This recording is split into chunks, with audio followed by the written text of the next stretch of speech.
kulan weyn oo ay soo qaban qaabisay wasaaradda ganacsiga, wasaaradda beeraha iyo rugta ganacsiga iyo safaaradda Talyaaniga ay halkan oo ka dhaco shirkaas oo ku saabsanaa in ay yimaadeen ganacsato Talyaani ah oo maalgashadayaal ah oo runtii u badnaa dhinaca beeraha iyo dhinaca kalluumaysiga iyo dhinaca warshadahaba oo diyaar u ahaa inay ganacsatada Soomaaliyeed la wadaagaan in ay wax isla qabsadaan waxna isla maalgashtaan marka shirkaasi shir qurux badan oo ahaa ganacsataduna si mug leh uga soo qayb gashay waliba ganacsatada goboladuna waa ay ka soo qayb galeen qaar ka mid ah ganacsatadii kulankan ka qayb galayay oo aan mikrofoonka warbaahinta dawladda la dhex qaadnay ayaa sheegay maalgashi Soomaaliya inay ka sameystaan ganacsatada shisheeye inay sababtay isbedelada horumarineed ee uu dalku cagta saaray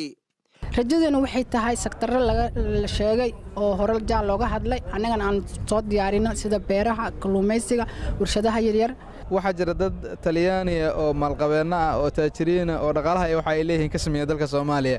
jecelna runtii inay yimaadaan waa dad cimiladooda yaqaana waa dad dalkan ku noolaa boqolaal sano ka badan ku noolaa oo ka ganacsanayay shirkan maanta muhiimad weyn u leeyahay Soomaalida iyo adduunka oo dhan maxaa yeelay waxaan soo jeesan doona in dad badan oo daneynaya ama cabsi ka qabay inay wadankeena maalgashi ay ku subsadaan wasiirka ganacsiga iyo warshadaha Soomaaliya mudane Maxamed Cabdi Xayir Maareeye oo furay kulankan ganacsiga ah oo soconaya labada maalmood ayaa sheegay muhiim inuu yahay kobaceena dhaqaale wuxuu ka dhigan yahay